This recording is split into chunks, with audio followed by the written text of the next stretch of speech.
اعوذ باللہ من الشیطان الرجیم. بسم اللہ الرحمن الرحیم.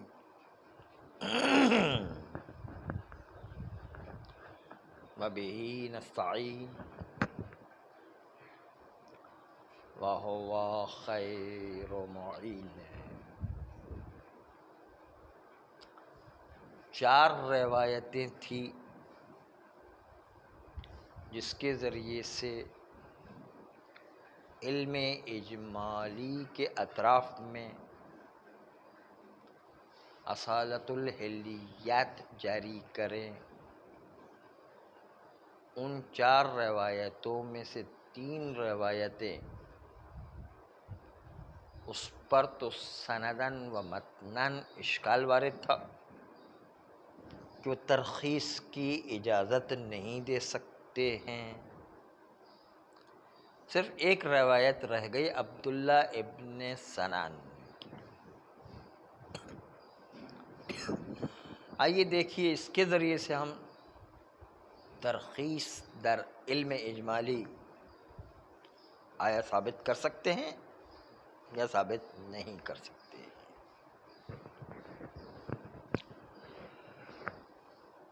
اس روایت میں خوبی یہ ہے کہ از نظر متن بھی یہ روایت کوئی خلل نہیں رکھتا ہے اور نہ از نظر سند کوئی مناقشہ ہے. دونوں جہت سے اچھی روایت ہے. عبداللہ ابن سنان والی روایت عرض کر رہے ہیں.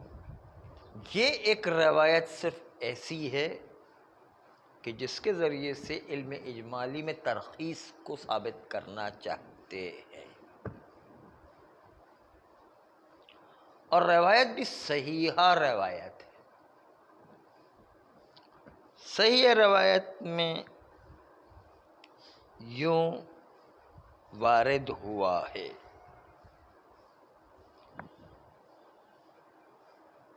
جبکہ اس سے پہلے 3 والی روایتیں تھیں اس میں تھا کل شیء فیہ حلال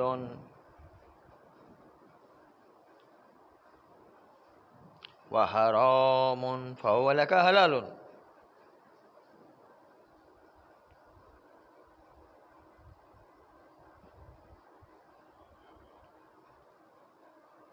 اس 3 روایت کے متن میں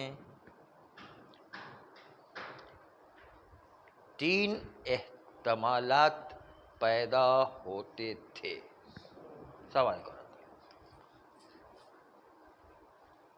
ایک احتمال یہ ہے کہ صرف شبہ بدویہ کے ساتھ مربوط ہو. دوسرا احتمال یہ ہے کہ صرف علم اجمالی سے مربوط ہو. اور تیسرا احتمال یہ کہ علم اجمالی اور شبہ بدویہ دونوں کو شامل ہو. یہ 3 احتمالات تھے. اس کے نتیجے میں ان 3 احتمالات میں سے 2 احتمال وہ تھے کہ علم اجمالی میں بھی یہ روایت کارساز ہو. یہ روایت کارساز ہو جائے.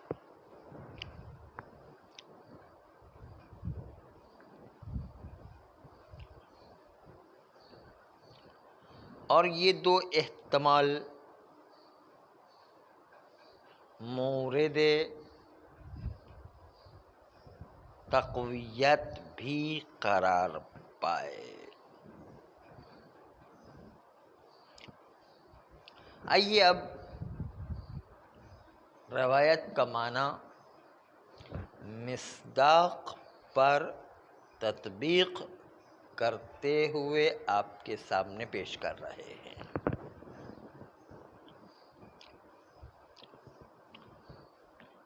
وہ یہ کہ کل شیء فیہ حلال و حرام. اس طرح معنی کرنا ہے کہ علم اجمالی کو بھی یہ الفاظ شامل ہو جائے۔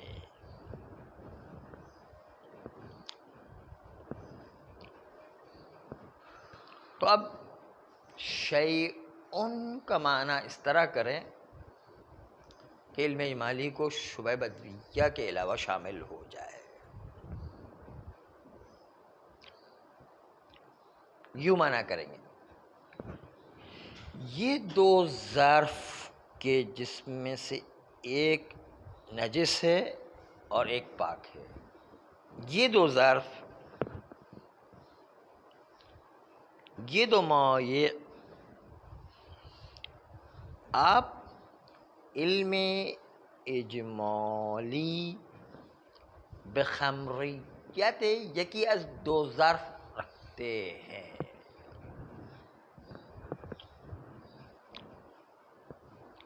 اگر آپ چاہیں کل شیء کا مصداق ان دونوں میں سے کوئی ایک ظرف قرار دیں تو کیسے معنی کریں گے اس حدیث کا علم اجمالی پر؟ شیء کہ جس میں حلال بالفعل بھی وجود رکھتا ہے، حرام بالفعل بھی وجود رکھتا ہے، دونوں پر تو لفظ شیء صادق نہیں آ سکتا ہے۔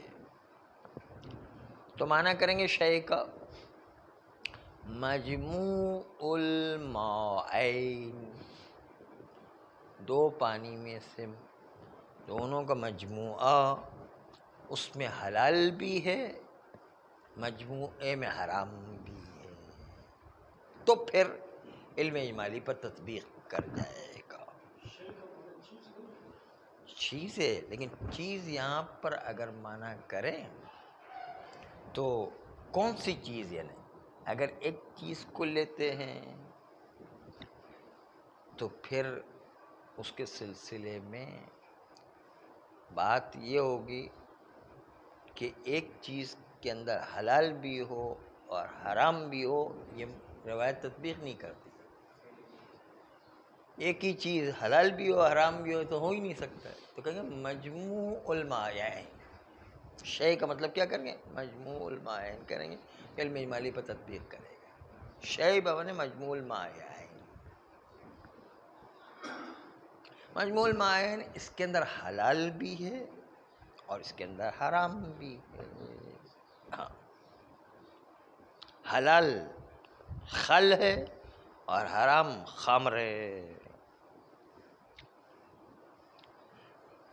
وَإِلَّا اگر آپ شیء کا معنی خصوصی شیء کریں، خصوصی ایک مایہ کریں، مثلا طرف یمین والا جو ہے اس کو آپ شیء کا معنی کریں تو اس طرف یمین والے ظرف میں حلال و حرام دونوں تو ایک ساتھ نہیں ہو سکتا ہے، اس لیے معنی کرنا مشکل ہے۔ معنی اسی صورت میں ہوگا جب مجموع المائعین معنی کرے۔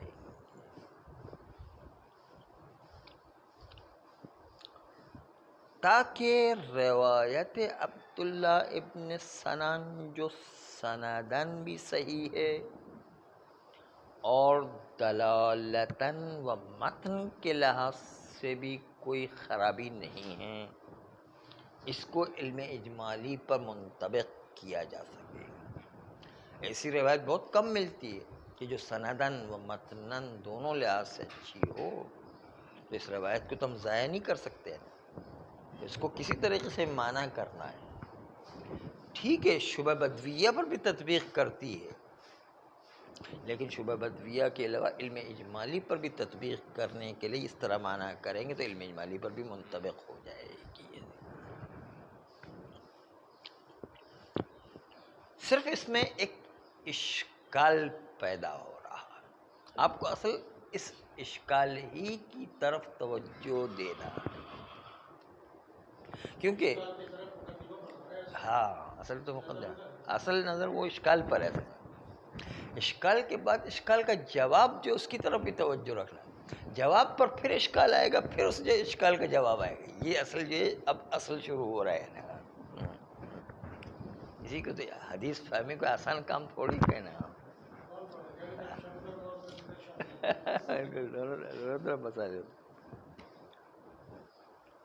تو اب آپ کو یہ ملاحظہ کرنا ہے کہ اس میں اشکال کیا ہو رہا ہے، جب کہ ہم نے سندن بھی صحیح قرار دیا، متنن بھی صحیح قرار دیا، اور اس طرح روایت کا معنی قرار دیا کہ علم اجمالی پر تطبیق بھی کر رہا ہے. سب کچھ صحیح ہو گیا، پھر بھی ایک اشکال وارد ہے.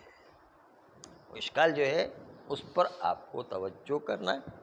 دیکھیں کہ اس اشکال کے اندر کتنی جان ہے، اس اشکال کا ہم پھر کوئی حل نکال سکتے ہیں یا نہیں. اشکال کا خلاصہ یہ ہے کہ اگر اس طرح معنی کریں،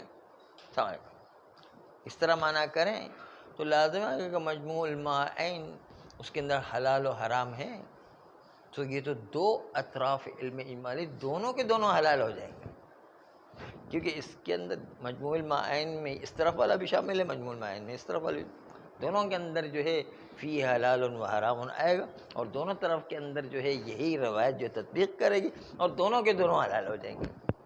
لازم آئے گا کہ علم اجمالی میں جمیع اطراف علم اجمالی کا ارتکاب کرنا جائز ہو جائے گا، اور جمیع اطراف علم اجمالی کا ارتکاب یقیناً معصیت ہے. یہ تو یقینی معصیت ہو جائے گی. یقینی معصیت دونوں کو جائز قرار دیا، جبکہ پتہ ہے کہ ایک تو خمر ہے ہی اس کے اندر، تو دونوں جو ہے کیسے اس طرح جو ہے حلال قرار دیں گے. جمیع اطراف علم اجمالی کا ارتکاب لازم قرار دیتا کہ انسان معصیت پہ مبتلا ہو جائے. اس روایت پر اگر ہم عمل کرنے جاتے ہیں تو یہ ایک شبہ پیش آتا ہے.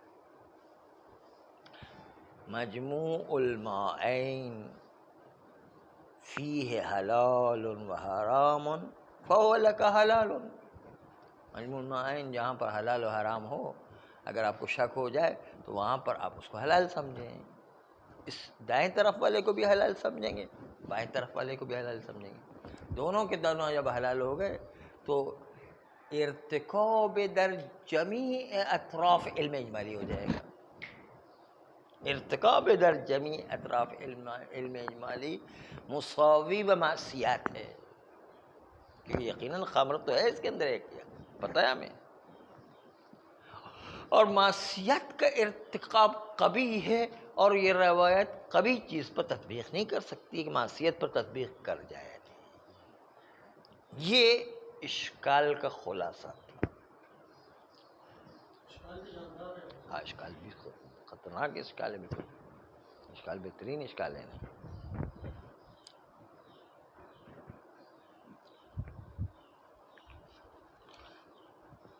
فرماتے ہیں کہ عقلاء عالم اور عرف جمیع اطراف علم اجمالی کے ارتکاب کی اجازت نہیں دیتا ہے، اور ہمارے پاس ترخیص بعض اطراف علم اجمالی پر کوئی اور دلیل نہیں.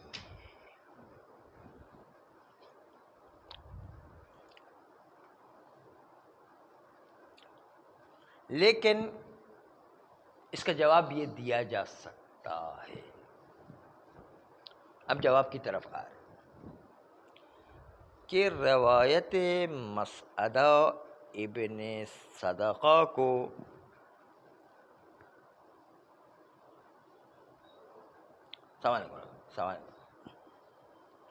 روایت مسعدہ ابن صدقہ کو کہ جو ہم نے مورد مناقشہ قرار دیا تھا، اس وقت ہم مورد مناقشہ قرار نہ دیں،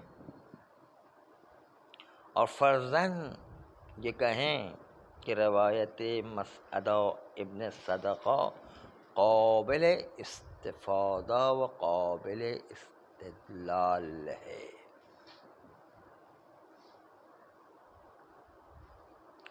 اس میں تھی عبارت کل شیء فیہ حلال و حرام.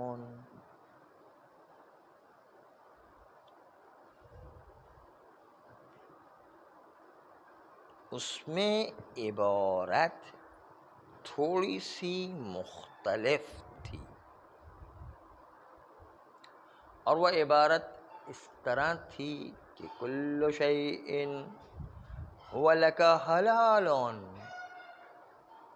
ہر چیز آپ کے لیے اصول اولیہ کے طور پر حلال ہے. ہر چیز کو حلال سمجھو، ہر چیز کو پاک سمجھو، جب تک کہ اس کے نجس ہونے کا علم نہ ہو جائے، جب تک کہ اس کے حرام ہونے کا علم نہ ہو جائے. یہ اصول اولیہ دیا گیا نہیں. بس کل شیء هو لک حلال حتی تعرف انہ حرام بعینہ. اس عبارت میں تھوڑا سا فرق ہے کہ فی حلال و حرام نہیں ہے. اس میں کہا کہ کل شیء لک حلال، یوں کہا گیا، صرف سیدھا سیدھا یہ کہا. ہاں، اور ہم بقرین حتی تعرف انہ حرام بعینہ، اس کے قرینے سے ہم یہ لیں گے کہ یہ حتی غایت ہے، غایت، اور اس سے پہلے والا مغیّہ ہے. یعنی ایک شے کی صفت یہ ہے کہ جب تک کہ اس کی حرمت پتہ نہ چلے تب تک وہ چیز حلال ہے. یہ صفت ہو جائے گی، غایت جو ہے کہ صفت کی طرح ہو جائے گی. اس کا مطلب کیا؟ کل شیء شک فی حلیتہ و حرمتہ فہو لک حلال حتی تعرف الحرام بعینہ. بس یہاں پر جو قید لگائی گئی ہے، غایت لائی گئی ہے، اس سے پتہ چلتا ہے کہ جب تک کہ حرام پتہ نہ چلے آپ اس چیز کو حلال قرار دیں.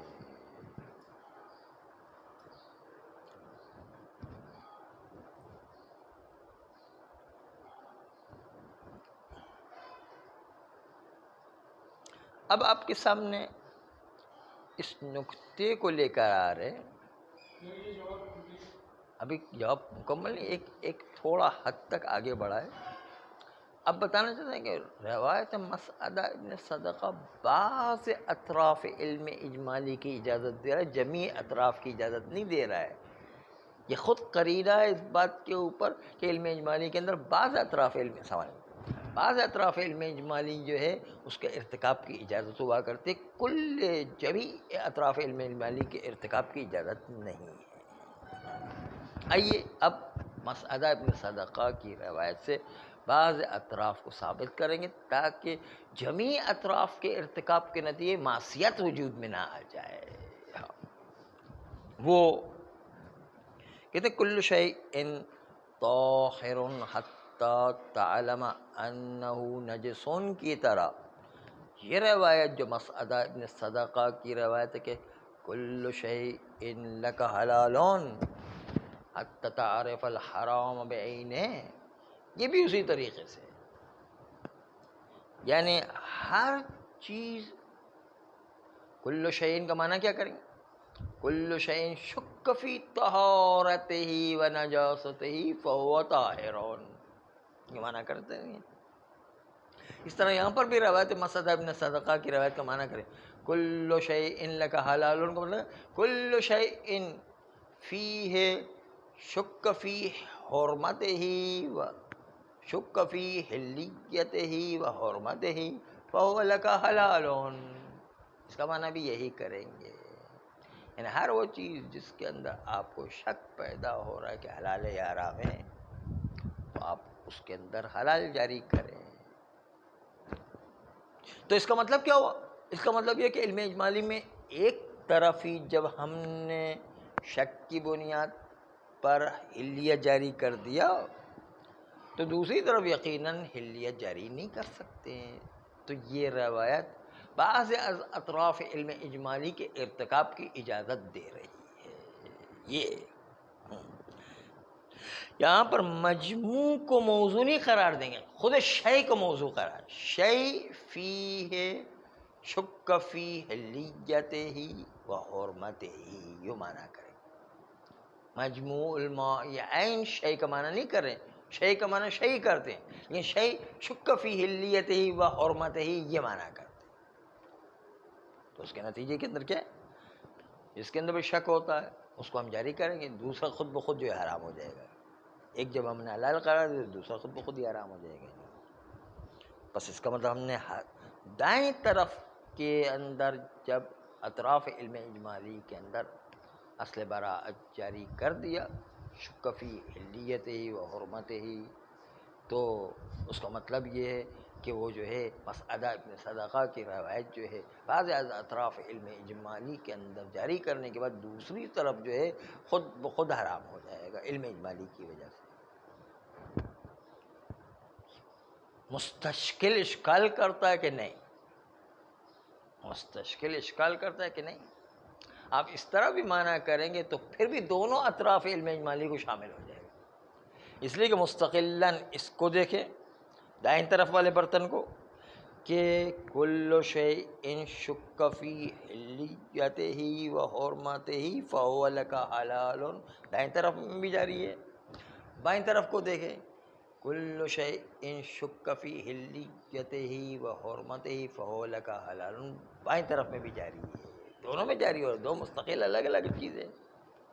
آپ کیسے کہتے ہیں کہ بعض اطراف ہے، اسے پھر جمعی اطراف علم اجمالی میں جو ہے حلیت جاری کرنا اور ترخیص جاری کرنے کا مطلب کہ ہم جو ہے یقیناً معصیت پہ پڑ گئے ہیں، پھر وہ اشکال پلٹ کر کے آتا ہے۔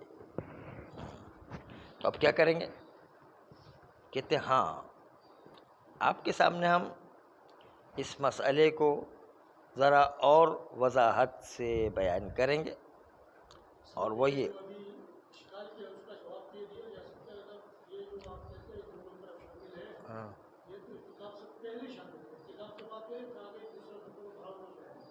ہم نے اس کو بھی کل شیء شک فی حلیتہ و حرمتہ فہو حلال اس میں بھی جاری کر دیا، اس کو پی لیا یا وضو کر لیا مثلا، پھر اس کے اندر بھی کل شیء کیوں جاری نہیں ہوگا؟ وہ کہتے شک فی، یہ بھی ایک مستقل ہے، کل شیء پتہ تو نہیں ہے کہ یقیناً یہی ہوگا، ہو سکتا ہے وہی والا ہو، ہمیں کیا پتہ ہے نہیں۔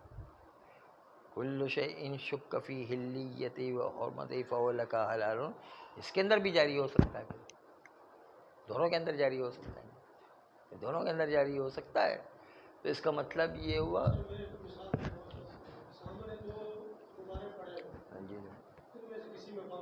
ہاں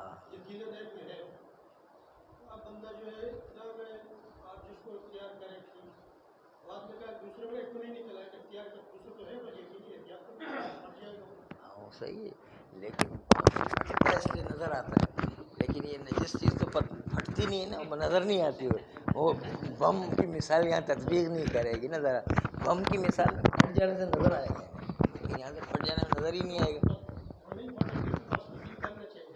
نہیں دیکھیے عبارت جو ہے روایت کی اس پر بھی تطبیق کر رہی ہے، روایت کی عبارت اس پر بھی تطبیق کرے، کیونکہ روایت کے الفاظ کہتے ہیں کل شیء شک فی حلیتہ و حرمتہ فہو لک حلال، یہ مستقلاً اس دائیں طرف والے پر بھی تطبیق کر رہا ہے، اور یہی والی عبارت جو ہے بائیں طرف بھی تطبیق کرتی ہے، دونوں طرف تطبیق کر رہی ہے۔ روایت کے تطبیق کرنے میں تو دونوں شامل ہو جاتے ہیں، بس یہ روایت مسعدہ ابن صدقہ کی روایت میں آپ نے جو معنی کیا اس کے لحاظ سے بھی دونوں کو شامل ہو گئے۔ اطراف علم اجمالی میں سب کے سب جمیع کا ارتکاب کرنا مساوی ہے کہ معصیت میں مرتکب ہو جائے، یہ اشکال تھا وہ برقرار ہو گیا، پھر آپ دوبارہ آ گیا ہے، یہ اشکال پلٹ کر دوبارہ آ گیا ہے۔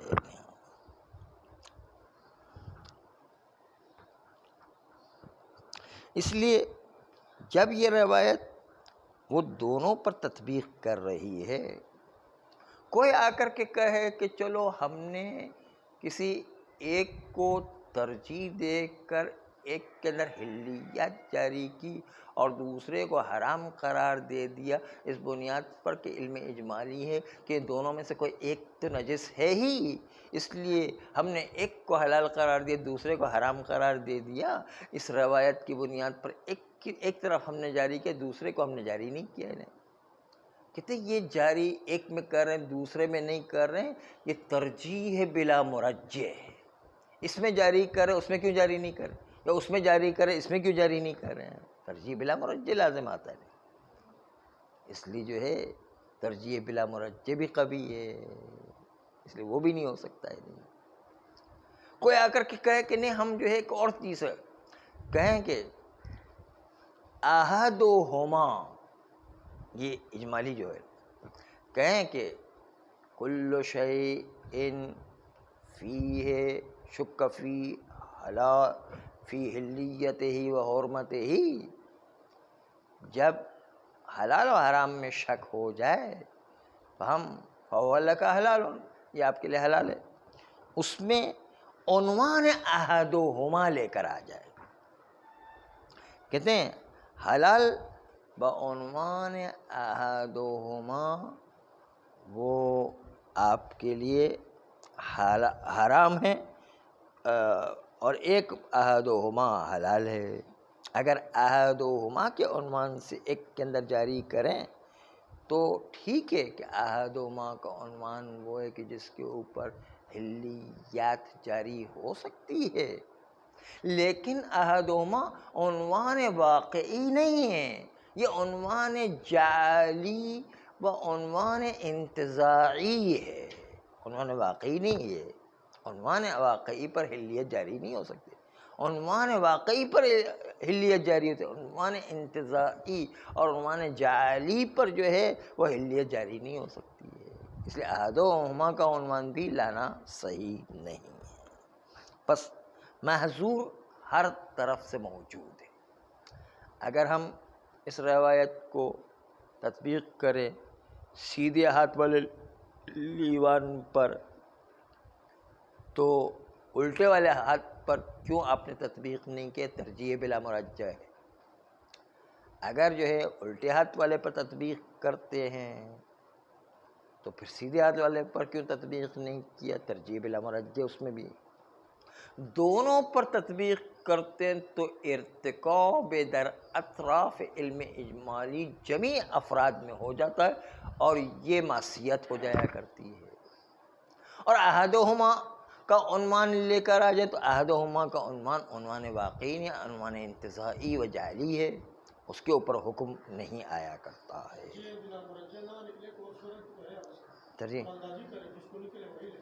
قرآن اندازی ان چیزوں میں نہیں چلا کرتی ہے، قرآن اندازی کے مخصوص موارد ہوتے ہیں، ہر جگہ نہیں چلتی قرآن میں، کوئی لاٹری تھوڑی نکالنا ہے کوئی، یہ جو ہے قرآن اندازی اس شرعی مسائل کو سمجھنے کے لیے حدیث کے ذریعے سے، اب حدیث کوئی بھی سمجھ میں نہ آئے قرآن اندازی نکال کر کے شروع کر دے تو سارے شریعت کا ستیہ ناش ہو جائے گا، تو اس طرح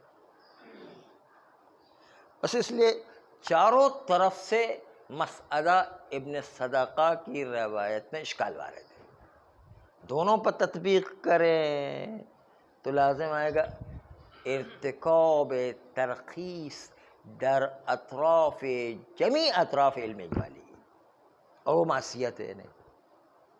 دائیں طرف پر تطبیق کریں تو بائیں طرف جو ہے وہ رہ جاتا ہے، ترجیح بلا مرجح ہو جاتا ہے، بائیں طرف پر تطبیق کریں تو دائیں طرف پر رہ جاتا ہے، وہ بھی ترجیح بلا مرجح۔ اور احدہما ایک عنوان انتزاعی لے کر آ جائے تو وہ ایک عنوان حقیقی نہیں ہے کہ جس پر احکام شرعیہ آ سکے، اس لحاظ سے وہ بھی جو تطبیق نہیں کرتا، اس لیے یہ بھی جو ہے صحیح نہیں ہے۔ بس اس لیے مسعدہ ابن صدقہ کی روایت میں کل شیء طاہر حتی تعلم انہ نجس بعینہ کی طرح تطبیق نہیں ہو پا رہا. وہ شبہ بدویہ میں تو تطبیق ہوتا ہے، قاعدہ طہارت جاری ہو جاتا ہے، اصل برات جاری ہو جاتا ہے، لیکن یہ علم اجمالی میں کسی طرح جاری نہیں ہو پا رہا ہے. اس لیے اشکال اپنی جگہ وہ برقرار ہے کہ علم اجمالی میں اطراف علم اجمالی کے بعض افراد میں بھی ان 4 روایتوں سے ثابت نہیں ہو رہا ہے، نہ جمیع افراد میں، نہ بعض اطراف میں.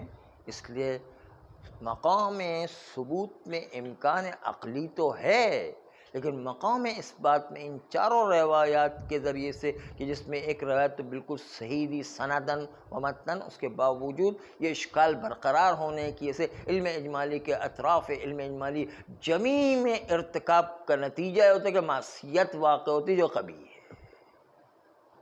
اس لیے جو ہے ہم 4 کی 4 روایت کے ذریعے سے اطراف علم اجمالی میں ترخیص عقلاً ممکن ہونے کے باوجود جب تک کہ اس پر کوئی دلیل نہ آ جائے ہم ترخیص جاری نہیں کر سکتے ہیں. صلی اللہ علیہ وسلم.